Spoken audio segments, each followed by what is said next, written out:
I like to follow formats. For reviews, it's pretty simple. Start with something seemingly random that eventually leads to the game's name, in this case, The Sinking City 2.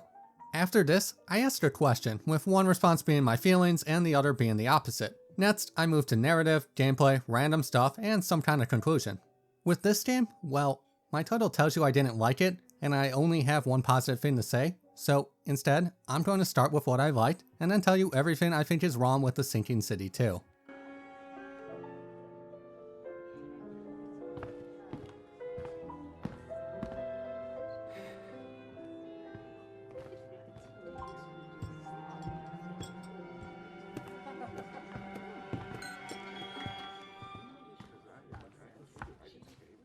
Is this seat taken?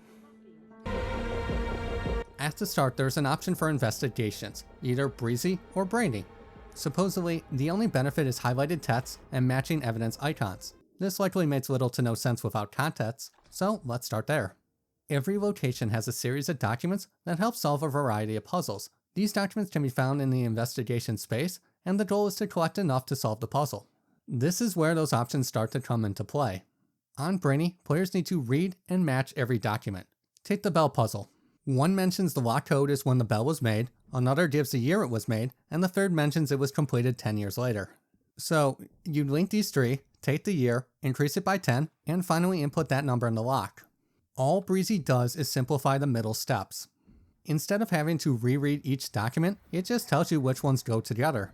From there, it highlights key aspects in each puzzle. Going back to the bell, these would be the green text. I think this is an amazing compromise, mostly because it retains much of the difficulty.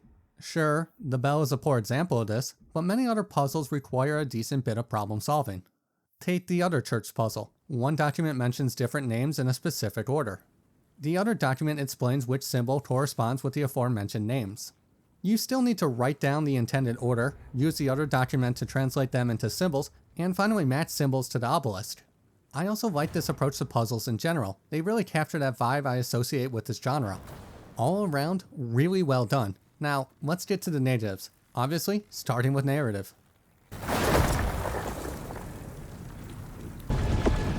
The Sinking City 2 starts with a pitch-perfect survival horror introduction. You are introduced to a problem with your wife, a twisted location with various threats, and a simple goal: save her. After obtaining the ritual to do so, you need someone to translate it. Naturally, there's a shady individual that offers to do so if you're willing to complete a task for him. Said task offers a moral quandary, where you need to trade a figurative piece of your soul to potentially save your wife.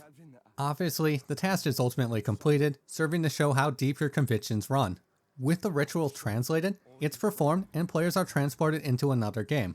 Okay, not literally, but from this point forward it feels like a completely different game. For starters, the whole Sinking City aspect is largely dropped. The next location is a hospital, then fish market, with the final area also largely taking place on land. Don't get me wrong, they involve water, just in a way where they could be put in a completely different survival horror game and work perfectly fine. The core story is also simplified, now it's just reclaiming your wife's body. A task that obviously requires jumping through a bunch of hoops, only to fail and need to go somewhere else to do the same thing again.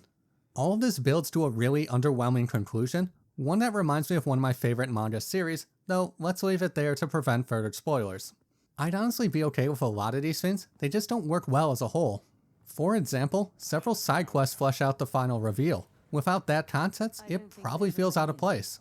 It is also a game that relies heavily on reading lore to explain the world itself. Ignoring all of this, the story is just a lot of busy work in weird locations. Yet, somehow, gameplay is much worse. Is there anything I need to know? Pardon me?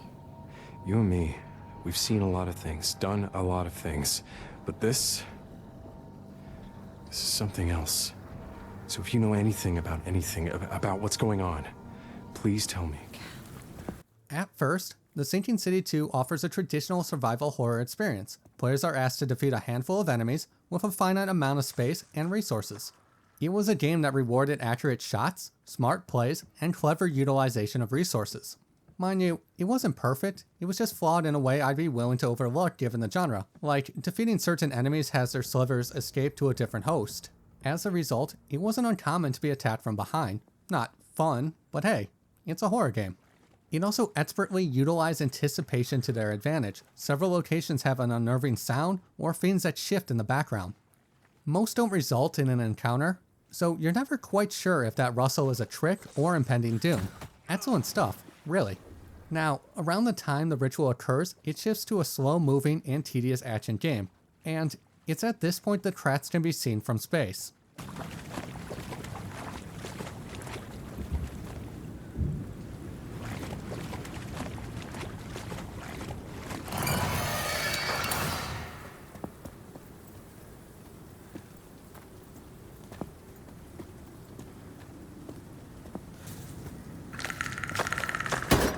One of the first things I consider when writing a review is intent. I want to understand who this game is made for and what it wants to accomplish.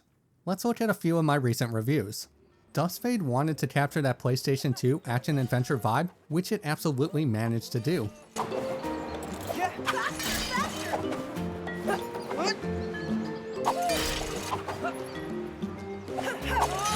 Beast of Reincarnation was going for the Liza P. Perry-based Souls-like. It was far from perfect, though it largely succeeded at this aspect.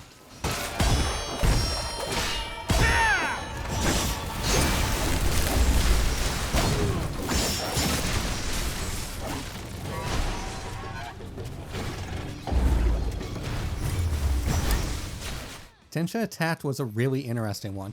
It asked what if you applied Tony Hawk Pro Skater mechanics to an over-the-top anime-inspired game centered around battling trains. I actually strongly suggest checking out my review for that one, since that is an accurate overview of this wild game.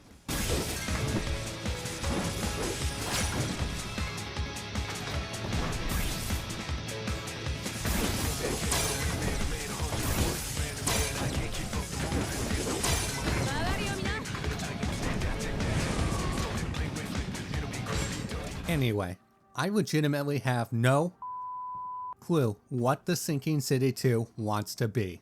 As previously mentioned, early game is a paint-by-number survival horror game. You are given 6 inventory slots, though the handgun uses 1 and another will likely go to ammo.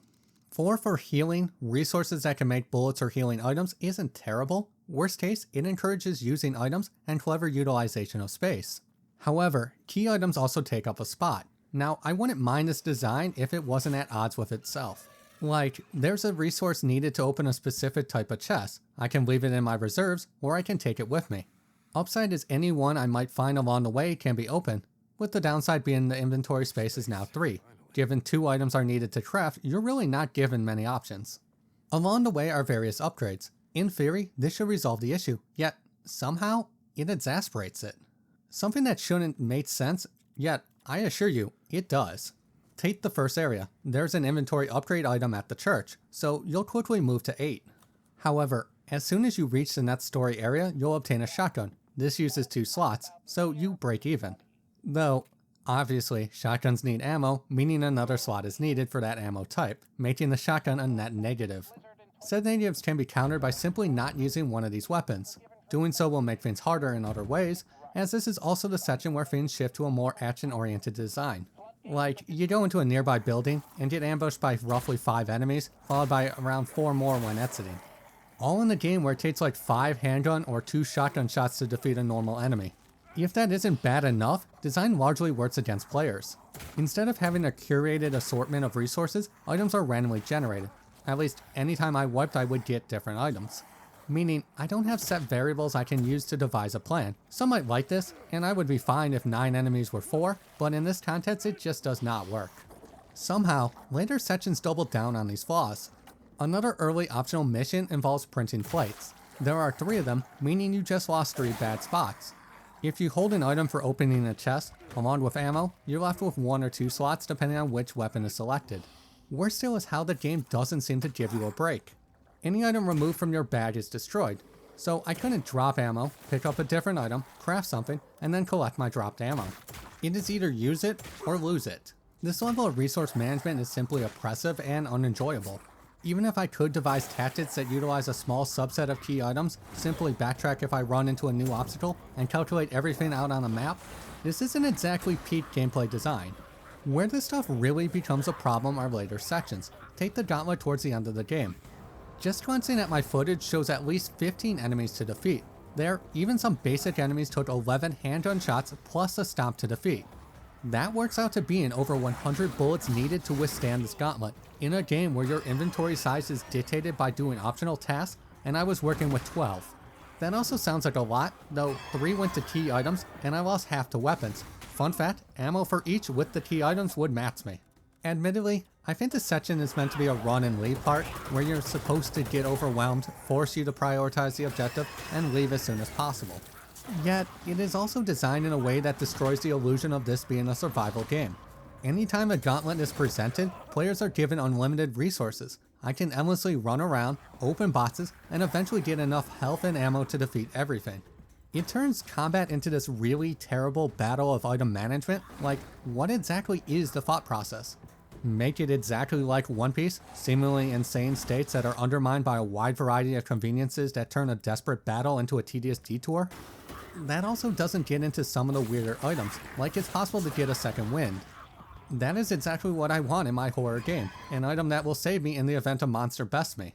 But I guess that isn't too surprising, given enemies are more annoying than scary. Take the ranged guys. They start by reminding me of a guy suffering from a major headache over a legitimate threat. After attacking, they typically run away, the idea being that they're a looming threat in the darkness, yet it really doesn't work. Partially because they're just so silly. Imagine looking at a random doorway and seeing its gray butt cheeks slowly shuffle away. Shame too, because I like the idea of them running into other rooms. So that's what the Sinking City 2 plays like. Most of the time, it is an inventory management game where you sometimes shoot something, with the rest of the time being the slowest and least interesting action game that completely undermines the survival and horror aspects.